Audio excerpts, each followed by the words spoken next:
let's talk about one thing here. And that as we're jumping in, we're just going straight into game 3. Yeah. Look at that champion. Look at that champion whose ultimate you changed the name of in your document because it's so old. We have a big tree in the top lane. And we're doing it live. Let's just go, man. That's awesome. Let's do it. Maokai? Are you kidding me? Holy moly. 0 kills. We're doing it live. Maokai versus Poppy in the top lane. Lee Sin Nocturne. Raz, even a Kassadin for Doinb. What season are we in? I don't know, man. This seems like season, what, 5, 6?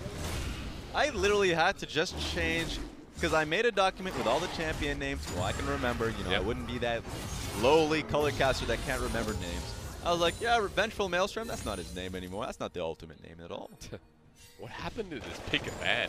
Twila got himself the Corki again, but more further than that, Raz, tell me what these compositions do, because there's such a big change up and I have no clue. Heavy team fighting on both sides. Yeah.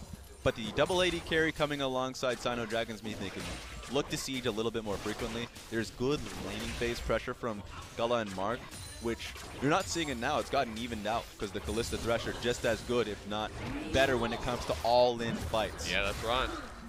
So that's on SinoDragon's side. Once Maokai comes into the fight, he will be able to just shut you down and how LWX can move. So we're talking about all the movement that he's able to come through with. Same with the Kassadin.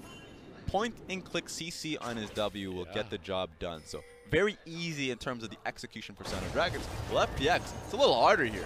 I'm just looking at their composition. That's Poppy coming in at flanks, and if Doinb can do that, it's going to be easy sailing. He even got a jungle here. Yeah, you want to beat the Corki mid? Let's go. Doinb on his 14th champion. Please quote me. I'm not sure if that's right or not. Oh, no, like, junglers are just on each Twila side. so far. Get the package out. Away we go. Even gets the turret plating as well. Nice, Twila. That feels good. It has been so long since we've seen a Kassadin mid as well. From the Rift Walk to the Rift Limp. With the blasting one in hand, I'm expecting a Rod of Ages here from Doinb. Who also has Fleet Footwork, by the way. It's a possibility. I've seen a lot more tier into Serap's Embrace. They don't want to deal with the Rod of Ages early on. Sure. Problems with Rod of Ages is the fact that it scales up. Yep. 10 minutes to be able to get the full effectiveness is a pretty long time. And all it really is the health and mana pool. Curious as well. I mean, you could go Protobelt, just saying.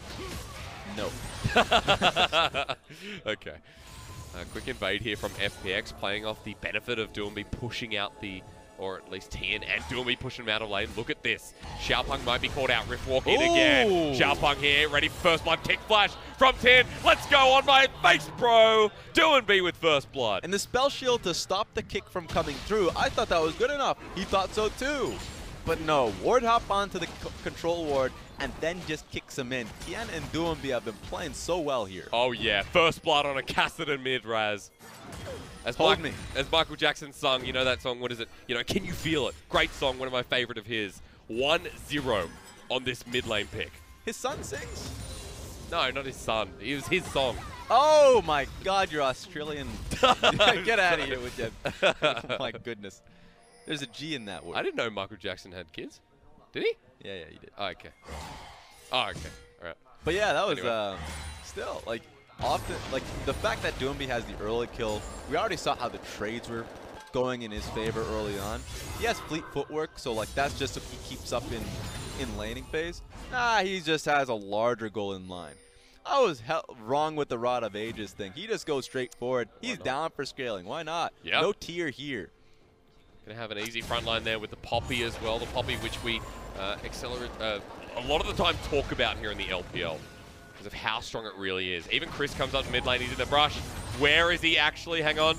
No. Yeah, he's We're not doing in there. this again, right? Yeah, where are you? No, he's sitting there. I think so. Is he actually? No, I think he's in the brush I the will whole never time. know anymore. Bringing Chris back up to that mid lane, trying to force out Twila even more. The Corki not going to have a good time once again here in this early game. And like you talked about the Poppy in particular, and what he could provide for the composition, of course, is his ultimate. Yeah. His ultimate is just so damn good at being able to just say, hey, you know, your composition looks pretty damn good. If it's a Tahm, Kench, or a Maokai in there, here comes the skirmish. Does so much damage early. What the flash over for the blast cone? Ingenious by Xiaopeng. Chains of Corruption out onto the Poppy. What a creative escape there from the Nocturne. That was fun and smart. That was nice. They do have to do something about this Rift Herald take. They know it's being done, but getting pushed out so early, I don't know how they can try and start for this fight. Oh, goalkeeper Maokai, the first Even better, get him in there. Get ready, ladies and gentlemen. We haven't seen a champion in a while. Nature's Grasp is all the way out. Locks down all 5 members. Here we go. Twisted advancing from Changhong follows through. First kill from SDG. The lantern's out, but FPX caught in a choke. Maokai going for it again. Throw the goalkeeper out as GALA snipes on down. And guess who follows in as well? LWX drops. And it's SDG, what a fight to take. Maokai's back in the meta, baby. He's back. You can't do anything about it. Whether you like it or not, that is picture-perfect play. Coming into the flank position, he nails 4 members with Poppy just sitting right by. He's like, all of my friends have been hit. What do I do? So I didn't expect them to look to to try and contest for the Rift Herald. They did, and then they got some more. Oh, yeah. All right. Give us more action there. Let's go. Let's watch again. Look at this ult. He scores his own goals right in there. Turn the lights off. You're right, it was 4. Poppy just hit behind his allies for support. He needed to try and help his friends. And at the end of the day, they're running right at you. This feels like just watching a Protoss force going at you, all grouped up together, just running you down. That's insane. But guess who has a lead once again as Rift Herald has made her own way up to the top side of the map. Oh, FPX nice. did pick it up by the end. Oh, sorry, just then, I believe. Turret plating's still going to go down to Doinb. So even though Twila in that fight picked up so much and the Trinity Force, you have Doinb with even more gold and a Rod of Ages that keeps stacking. 610 gold. That much gold landing on top of a Kassadin is very noteworthy. Remember, Kassadin in the precision tree ends up going towards what is mindless. What was it called again? We got a cut down. Is that what we're thinking? It's just whenever you end up getting a kill, you get a Triumph. lot of mana on it. No, the opposite of Triumph. All right. You're killing me. I did this to you, to be fair. To be fair, I'm just trying to give you information. That's fine. I like putting ourselves in this position. Oh, good. Yeah, no, I feel great right now. Thank you. Either way, he can snowball a lot of these team fights. Yep. So we need to just see the position of Gimgoon and Doinb to begin with, just to see how these team fights end up working. If they could find themselves into the back line of GALA and Twila, wonderful. I'm happy. Can't deal with the Maokai. If the Maokai gets so tanky and annoying, we'll ask that question a little bit later. As GALA's FPX opening up. Converging here. Gimgoon plays enough time. Here comes Doinb into the middle. They can't escape now, says Gimgoon. The playback, the box down, and Twila all around. Mark, knock on down. Give him 3 kills. That's Doinb for you. Yeah, I can just ult right back in there. Multiple uses. And it was presence of mind, my friend. Thank you, sir. Yeah, thank you. And Doinb right now, look, his peace of mind, his presence of mind, Raz. 3 kills, a tier. You know who he's crying for? He's crying for Twila. Because the Corki versus the Kassadin. Kassadin finds himself ahead. He's looking pretty good at the moment. Ocean Dragon goes down as well for FPX after that trade, and we have ourselves a bloody game. And it just comes down to the fact that, the dual lane is unprotected here. Multiple members, 4 people coming into the bottom lane. So while Tahm Kench can help you from the person who's coming out front, that's the Poppy, it's the rest of the members that are coming into the flank. So it's just, it's protect yourself at all times from SinoDragons. Yep. 2 interesting compositions, 2 interesting games from both FPX and SinoDragon. What a recovery it's been for SDG against the current number 2 at the moment. Their center's actually landing here. Comes the flag. Maokai caught on out. Changhong not taking it up. The tree burns. And much like the Hobbit, it doesn't look too good at the moment for SDG. Caught out between the sandwich of the Poppy. Knocks him back in. GALA and Mark caught out. How did this happen? FPX absolutely styling on them in the mid lane. 2 fights in a row where FPX come in and just at a flank to be able to get the kills. They did not see that ward coming in where it gives the placement for Gimgoon to come in and to be able to just slow 3 people in a row with his Q. And then hold on to his ultimate, use his steadfast presence. He just wanted to keep them still. I want to point out as well that ultimate Hunter there is pretty much fully stacked. 5 kills. That's true. Doinb has... the cooldown is disgusting. Like, absolutely disgusting. Cooldown's one thing, and he's just getting the snowball. It's good to see the Maokai at a front, so he needs to be there. It's just sad that he is the one that tanked the turret, got hooked in, of course, and Poppy came in at a flank. These are the 3 things you did not want to see if you're looking to siege up on mid lane turret. My lord, is Doinb fed. He is huge. Holy moly. whatever, 115th unique champion as we talked about yesterday. Not even about Doinb. He has 10 stacks right now on his Dark Seal. Yeah. Upgrade it, my friend. Let's go. Upgrade. Rod of Ages at 6 at the moment for context. Yep, got his Rod of Ages. He's building up towards his Seraphs. Oh, yeah. He can literally go just man mode on him. We see this is the game 3 against FPX. When you think you've seen it all from Doinb, he adds another one to the list. Forget builds for the time being. It's all going too well here for the mid laner of FPX. Now able to push in. FPX, after they broke that mid lane turret, Doinb is on the roam for good.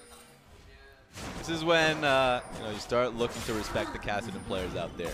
This is why they call him Kassawin, Kassadonia. Just literally, when there's a Kassadin in your game that has teleport, multiple kills, and is easily getting past his early game scaling elements in his items. That's when you just start fearing for your life. I want to point out as well that Doinb's been pretty fine in this team composition, one which should be able to blind him and stop him from going in. Haven't seen a big ultimate from Xiaopeng just yet on the Nocturne. As we said, heavily, you and Clement, especially, the first couple of ultimates define this Nocturne. And for Xiaopeng, just not getting his name into the list just yet. This is going to be hard for him from this point forward. He has a stopwatch, so if he goes in, he can stay alive for a little bit longer. But who is he diving in towards? He's diving in towards LWX, who has been dealing with him pretty handily. And the worst case scenario is LWX ends up getting his QSS. Yep. Because he's getting to that point. He's getting a lot of gold off his head. And so we're getting to a point where now your primary target can be able to play against you pretty easily. So that's when the Nocturne starts to just be there for his ultimate in his, closing the lights. Makes it hard for FPX to get a teleport across. Just the strategic elements of it. Or maybe even wasting time, because the assassination is not going to be relevant. Yeah. Xiaopeng almost level 11, waiting for that level 2 ultimate, so the cooldown at the very least comes on down. And they're positioning around Baron right now. SinoDragon trying to get some deep vision towards that objective coming up in 1 minute. So early on, still struggling to breach out towards the river. That Doinb ended up throwing bottom lane. Okay. All right. You know who he wants? Level 13. How you feeling? Let's go for it. Changhong isn't even taking enough. He has a Spectre's Cowl, but he's at half health. He chunked him quite a lot. 40 seconds on Baron. Now, thankfully, Maokai has great sustain. But Doinb is just telling you that he can do whatever he wants. Oh, yes. Give me the blue buff. Oh, my God. Yes. That's a feels-good moment there for Doinb. 4 members of bottom side. Maokai, what are you going to do now? Oh, no. Well, Gala. Gala could be dead here. Chains of Corruption out. A quick miss there. Good dodge away from Gala. Dodges everything, by the way. He needed to. He needed to. Dodging to the left twice is always a risky gambit because teams will start to, cross realize the streams. Exactly. Try and say, all right, I'll send it to where you're going to dodge to. Doesn't happen then. If you got hit by anything, he's getting kicked right in there. Surviving for now. You said Baron was coming up. Well, yes, it is. There it is. Ocean Drake may be the safer gambit at this point, but waiting in the side brush. Look at this. Mark. Who's coming for you? They're finding anybody. Look at Doinb. Just going for it. Help me. Heals away. Double summoners just because the Kassadin saw you. That's hard. He used, yeah, you're right. Double summoners. He's out. He has to look to go back to base. Well, at the same time, Baron buff is up. And you know what that's going to do? That's going to pull people towards the pit. I don't think FPX is a team that wants to burn it down, but they sure as hell want the team, SinoDragons, to walk up to them when they're trying, trying to bait for the pit. That's right. Look at SDG after moving away from the mid lane, after FPX rather moved away from the mid lane. They've dropped a couple of wards to keep it a little bit safer. So getting the foresight that Doinb is coming for you will be huge. He now has 10 stacks on the Rod of Ages. And he's just continually farming up. 200 CS in 21 minutes, actually almost 210 here on the Castle win. And on top of that, Poppy's been doing well. So if we're talking about one of the biggest weaknesses, or like we'd have to have someone as partner in crime to Kassadin, because he can get nailed down. Yeah. Maokai can snare him, and then the rest of the team can try and unload on him with the damage that Corki would inevitably have. But Poppy right now is also doing well. Has pretty much a good mix of bruiser stats. Sunfire Cape probably going to be going into some deep magic resist. I actually wonder about where that cowl is going to be going. Yeah. But for now, we're going to see where Changhong's going. I really want to see this interaction though, Raz. Hang on. See. W for W. Whose one is better? Changhong finally moves away, but with the flash, Doinb follows up.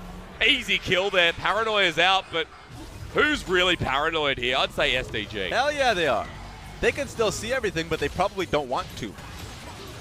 This is so rough, getting pushed in underneath the turret. After that, ultimate's down from Xiaopeng. No more threat here from FPX. Doinb can back off Raz. Do we see the Magi's? Just go for it. He's the kind of player who'd pick it up. Nope, Morellonomicon going safe. Dark still remains at 10. He's fine. Cloth armor. Okay. It's the first time that I've ever criticized someone for not picking up the Magi's. He's done it many times before.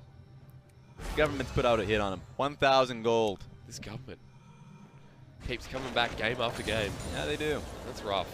You put another one out on Twila as well. Both mid laners up for assassination, apparently. 6-0 and 2. 3 items on Doinb. Seraph's Embrace fully stacked. And Morellonomicon there too. CDR is not an issue. Oh my lord, this is not an issue. Yeah. Just jumping everywhere. How long ago has it been since we've seen a Kassadin? I know that's a really, really hard question. That is a really hard question. But I'll tell you, I have not seen him in a long time. So being able to get a look at the Kassadin pick is always a nice one because you get to see what the gambit really is. Like for Tian and Doinb, they've been so focused on 2v2s, being able to get the skirmishes. This is a pick that just says we will not look for skirmishes.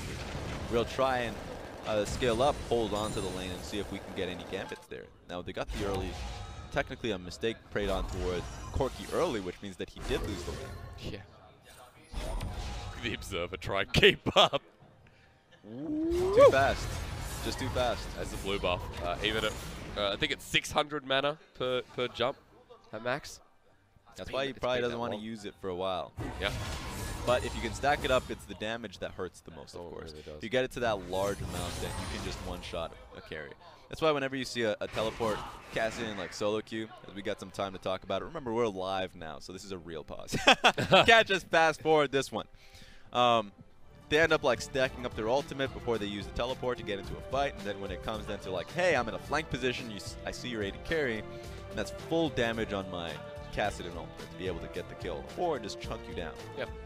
Going into the Kassadin, at least you have a Corki. You still look at late game scaling and go like, right, I can still be impactful.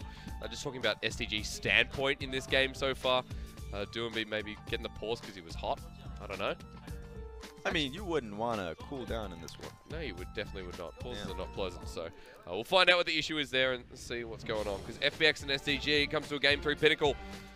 And this, for me, is so important for SDG. Again, it's like that strength of schedule. It's like what I was saying with BLG. SDG have themselves a pretty rough road ahead. Still have to go into teams like RNG.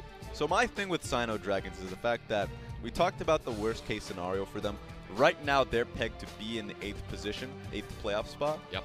But worst case scenario, if they lose every series and then beat Suning, then you have to realistically look towards WE. They still have a lot of series to go. Yep. Can consistently come out with wins. Right now, they're looking great with Beishang. That they can't feel comfortable saying that the last series of the split against Suning will decide their place in playoffs. Yeah, if everyone else plays bad. But right now, WE is looking real good. So one of the toughest competitors for SinoDragons is going to be in WE. Yep. And right now in FPX as well. That's a team true. that a lot of people wouldn't have thought would Oh, get to no! this point. Can Doinb 1v1 Twila? Yes, but not with Xiaopeng in the rear. There's a level advantage for these mid lane as well. As soon as Doinb hits level 16, it's just going to be insane. Level 3 ultimate there. The Realm Warp is insane for a cooldown as he's showing onto Twila. Even takes the ultimate. Can Doinb 1v1, 1v2 at half health. Jumps back in. Xiaopeng, GA is going to be popped. He jumps onto Twila. Even finds himself the jungler before dying. GA popped. He doesn't want to take your lantern, Chris. That was sick. And though that's a huge gold bounty to be passing along. Still got 700. Still got a lot. That's the GA on top of Xiaopeng. The kill onto Twila. Oh, no. I just saw his 4th item as well, Raz. Yeah, let's go. Doinb right, just glory Kassadin. Yes. Any champion, I guarantee you now, it's just in his wheelhouse. Let me run you down. He has teleport too, so he can come into the flank. Yep. Hit his righteous glory. Has the mana as well. So it's a little bit mixed damage. So that's always going to be my criticism of the pick.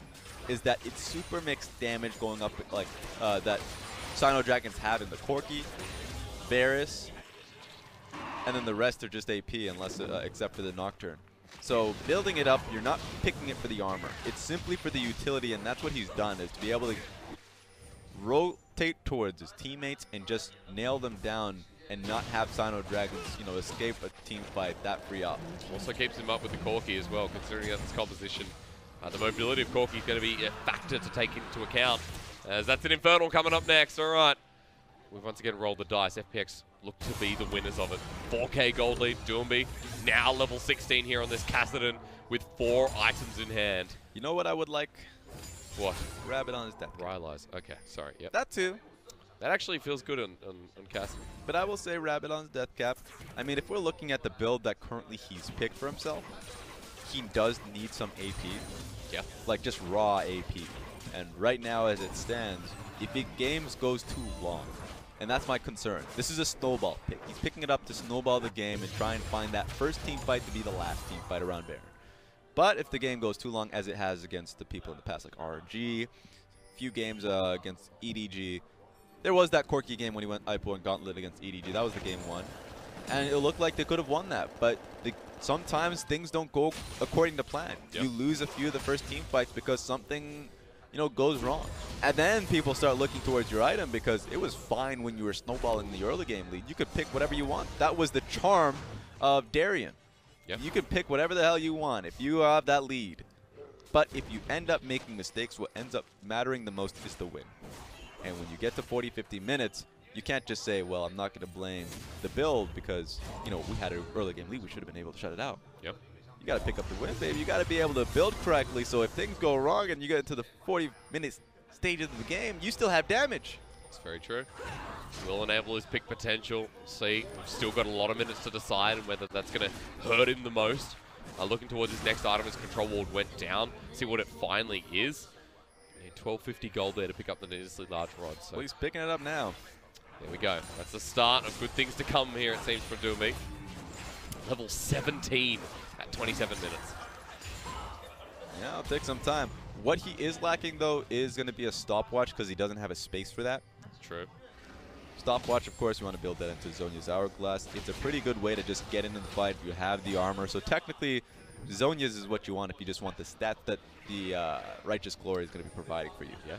It's just that you just literally want the movement speed. So we'll have to see what ends up happening here. FPX are in a really good spot to look for that Baron fight. And if you're talking about the most important fight of this game, it's going to be around it. It's going to happen very soon. Let's go. Wards all controlled there by FPX. SinoDragon pushing out the mid lane, and then they'll see if they can get anywhere near it because it looks like we've started it up. They're going for it. All right. This is the fight we want to see. SinoDragons, if they can take this one, they can come back into the game, but it is so hard. This is so nice, though, because Doinb can sit in the pit. He's ramping up his ultimate.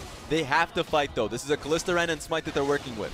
With blue buff there, Doinb still has the stacks onto Changhong. They're going in first. The ultimate goes sideways. Tian taking up the Baron. So much here is a redemption, but the fling away by 3.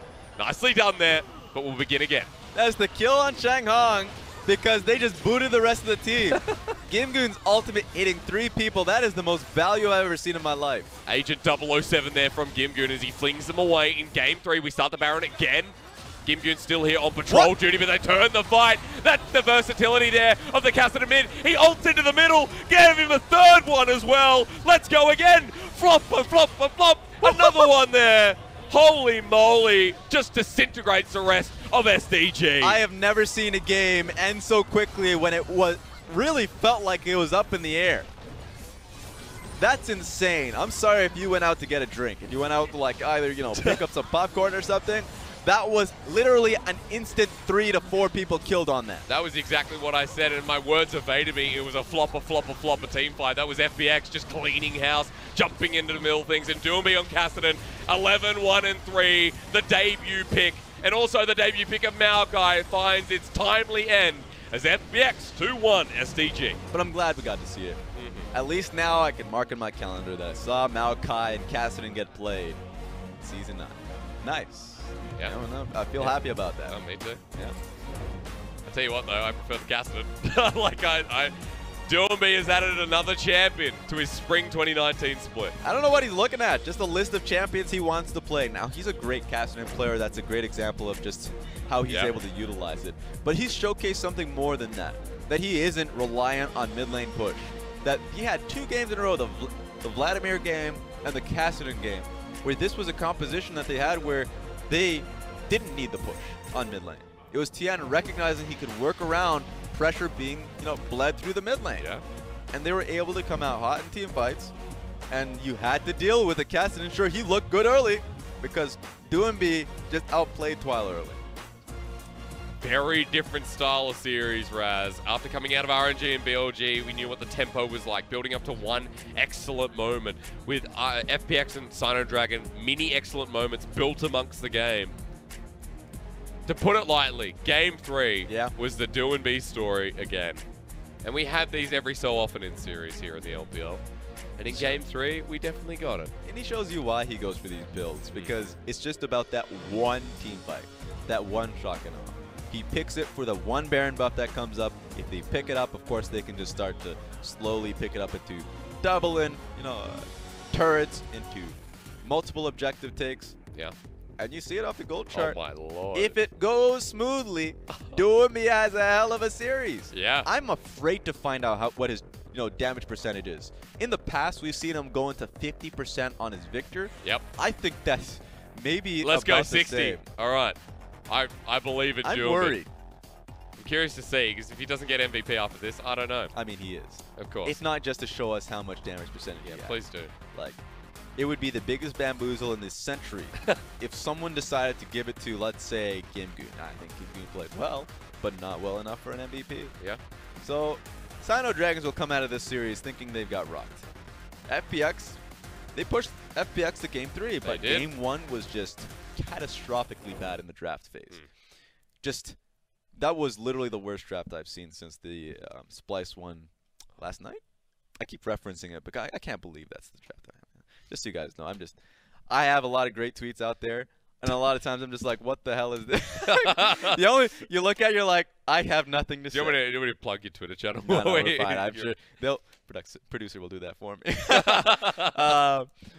But then you get like Game 3, which was just about like pick ban was fine, but it was more about the skill that came around it. It was SinoDragons recognizing that they needed an early game to be able to get to their late game scale, double AD carry composition, and their bottom lane was doing all right. I mean, 6 minutes, we can't really see how they were getting pushed in there, so those are the caveats that we don't actually know how they were set up getting pushed under tower. But I know one thing's for certain, is that Kassadin was able to hit 6, and the trades that he had over the Corki was just insufferable. What champion better suits a team like FPX where, let's push out mid, let's roam to the bottom lane. We'll have another quick look at it here. Doinb level 10 in this play, but this was rough. This was really tough. Gimgoon saying, no, you're going nowhere. That's the second or third time Gimgoon just denied movement from the enemy team because he knew that his team was coming at the front. So Gimgoon played an excellent game. Please don't make that a reason to give him the MVP. No, but I know a lot of people at home, further to the point, will be going home straight away, even on 9.5, and playing Kassadin and going, he's back. If Doinb plays him, then he's back. And they're just going to go Righteous Glory and completely forget about stat efficiency. Yeah. Who needs stat efficiency if you can just run super fast? Remember, 4th item, ladies and gentlemen. Don't pick it up as first or second like he does on the Rise. Yeah, we'll see. It's okay on the Rise. See what people end up doing, Iron Chat. But I think that this does make it so it's very hard for, we always talk about playoffs. It's coming up pretty quickly. For FPX, my biggest worry was that they were just a one-trick pony being able to play through, like their early game being mid-jungle. We said this in weeks 2 and 3. And I feel like they were able to shed a little bit of that. Tian was able to protect top lane pretty easy. True. I think that his counter ganks and pressure to be able to get Gimgoon ahead was nice. Then bottom lane, he was able to, LWX really had a great series. Out of everybody on that team, they were able to prioritize waves on him. I think it was about Game 1 where... And it was an absolute stomp into Gala's face. 21 to 2 CS. Like, when you see that, and then they were trying to catch him when he was coming back in the lane, that's a knockout. And I think we need to see that at the end because that means that his active thinking when he's in the game is like he knows which lane needs to be able to... If they're getting ahead, I'm going to double down on this lane. Doesn't always have to be mid. Exactly. So now in a best-of-5 setting, I think this team is set up to succeed because they can play through anything. If IG says, we're going straight through mid lane, they can say, well, I actually have LWX here we can play through, and I think your weakness is Jackie Love. Yeah. Facilitating Gimgoon in the top lane as well has also been another thing that we've seen on and off. So maybe that, that active thinking in game facilitates the top lane as well, being versatile when Gimgoon is on something more of a carry like the Gangplank. And I think the GP is something that's going to be really interesting, because I remind myself oftentimes of 2018 Rogue Warriors, because it's a very similar way of the way they play the game, except Mouse goes towards tanks far more frequently, Gimgoon goes towards the carries. Yeah. And the risk involved is, well, your top lane can just become susceptible to a lot of ganks, dives. We've seen that a little bit from Gimgoon, but far more often do we see just his gangplank go off. Yeah. So I think that added factor, that makes it so I honestly don't know what happens in playoff time when FPX goes in. Yeah. How far they can go, or do they get bullied on their side lanes? I think what I'm expecting is FPX to go into a semifinals. Like, this is pretty far down the line once again. Yeah. Is it going to be the same as Rogue Warriors is the real question there. Third place finished and run the gauntlet, only to be trumped by ADG. Yeah. Small world. And so, like, if we're just talking about them going up against RNG, I love that series because I think the matchup is so good. If they go up against Invictus Gaming, then remember Invictus Gaming, the last split, the split in which they became world champions, they almost fell to JDG in the semifinals. True. They went to a game 5, and people, please rewatch that series, because, or at least game 5. Watch the 5th game, because that was the most chaotic game I've ever seen. And so IG is really susceptible of being able to take fights because they take every fight, and they're not necessarily the best at team fighting. So Rogue War, wow, FPX right now I think are a great matchup for Invictus Gaming, and I would like to see that one again. At least they've proven that they deserve to be in this spot, that they deserve to be called a top 3 team at this point. Going up against SDG, yeah, still up for contention potentially as we get towards playoffs. I have something to show you though, right? All right, show it to me. MVP Doinb. Let's bring it up. Let's go. How much damage percentage, Let's go. please? You ready? Yeah! Let's go! 56% damage, 100% kill participation, 9 MVPs. Give it to him.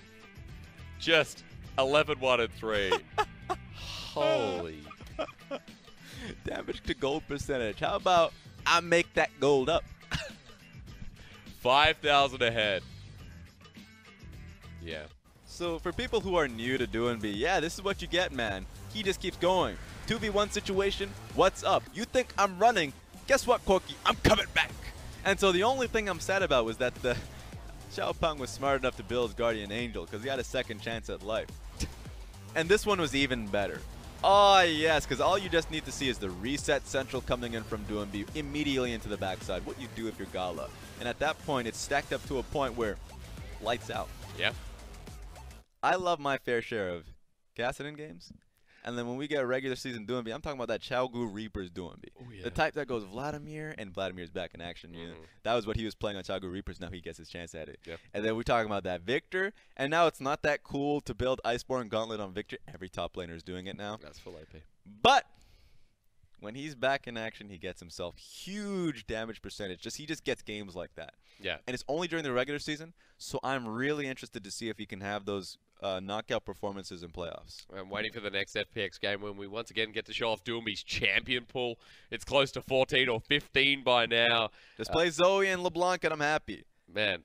He just doesn't want to touch those champions. Happy with the way FPX are going. Sitting pretty high in the standings right now alongside TOP. This was a big win for FPX. It was a must.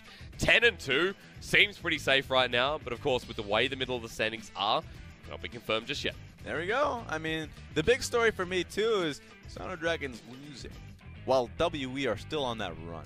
So WE taking down BLG is not in the calculations of SinoDragon. If they want to find themselves in the playoffs, they need to start winning games, and this is not the... Sooning, SinoDragon, Victory 5. Yeah. Even team like Snake are still on the mix if you look at V5. So. And technically, LGD are still clinging on, but you have to start counting the days. Week 9 for me is going to be really interesting to watch because that's when all these positions start locking out. If you're Vici Gaming, LGD, OMG, the Death Reaper's knocking. That's right. Is it coming? He's coming. And you got to keep winning and hoping that WE and SinoDragons start losing games. And today, what day is it today, Raz? Sunday, correct? It's a Sunday. It's a Sunday. You know what that means? You're right on the money. We're starting week number 9 tomorrow. Let's keep it rolling.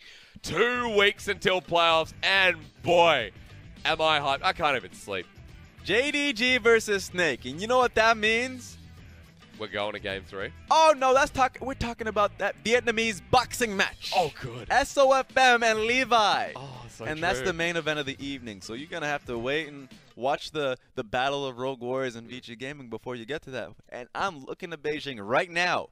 Do not play flawless. So help me God, I'm going to be going to Beijing if they do it. Okay. We need to see Levi versus that. We've been waiting for that the moment they took that picture in preseason. They're like, the moment Levi came out of a North American prison, he's like, I'm no longer on that 100 Thieves Academy. I am now ready for the LPL right beside my brother. We need to see this fight. They have not played Levi for a couple of weeks, so. They played a few games. Yeah, a few games earlier in the split. You need to know early. They played him now. Yeah, okay, all right. They played him now. They're going to play him. If they bring Levi in, Raz, he's had good games I'll recently. high-five you wherever you are, even if you are in Beijing. Don't take Levi versus SOFM away from me. I will not. I promise I will not. Ladies and gentlemen, that is it for our show. I'm going to stop this man right here. Thank you so much to Raz and the rest of our production team here at Dominion. Week 9 starting tomorrow. 2 weeks until playoffs, and we're getting so much closer. Thank you so much. See you soon.